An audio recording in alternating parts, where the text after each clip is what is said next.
making us feel welcomed and a part of it. That I just think that in today's world, that human aspect is what we're all missing. I think that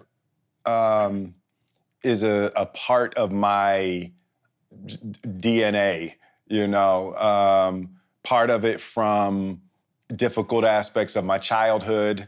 You know, I grew up with violence in my home, you know, so I developed, you know, a really acute emotional sense, you know, out of defense. You know, I just needed to make sure that my father was okay. I needed to make sure things were going well. And I just became really hypersensitive to emotional movement in a room as a defense mechanism.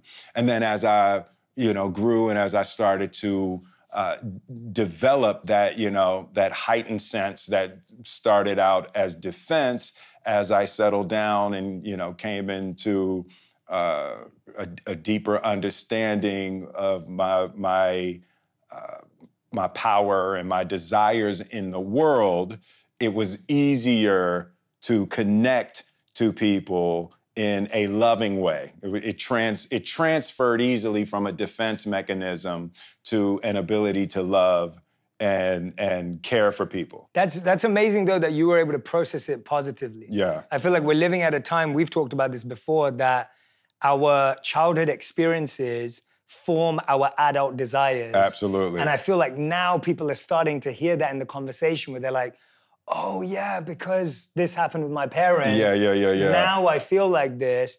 How do you think you were able to, because we've talked about this before when you've talked about your mother, your father, what you learned from them. Tell us a bit about what you learned and how you were able to process it positively and engage with it rather than create a negative story from it. Because a lot of people may see violence and react differently. Yeah. I think there's always an aspect of us that when we feel unloved, you know, in any capacity, in any relationship, when we feel unloved, when we feel mistreated, when we feel somehow disrespected, it's a natural reaction to want revenge.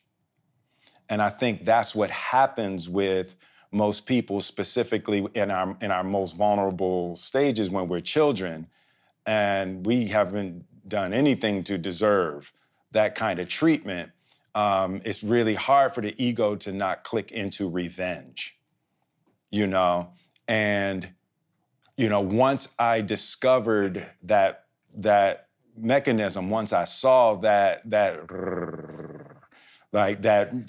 most of us walk around with, that, you know, we want revenge against that mistreatment.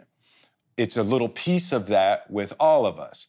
So the problem is that when you seek revenge, you destroy yourself. And that's the paradoxical conflict that we all live in. Yeah. Someone has mistreated us. We want revenge, but if we take it, we hurt ourselves more. It's crazy how it's right? designed. You know what I mean? Yeah. You know, so that is the, as Radhanath Swami referred to, the perplexing situation that we find ourselves in. And the only answer is loving kindness. And most of us don't want to hear that. It's like, I'll take my chances with revenge. I'm gonna take my chances with punching this dude in the face or cussing this girl out or whatever it takes, but I can't do loving kindness. Yeah. And for me, I had such a beautiful example of loving kindness in my grandmother when I was growing up. I always knew I wanted to be that, the way that she loved and cared for people. I didn't realize that her giving was connected to her peace. That was something that I got a concept of later, but I always knew that was my example, and I think that's the critical part. We need an example. Somebody has to be an example. Human beings are creatures of example. You got to see it. Yeah. You know, so that's really where I am in my life right now.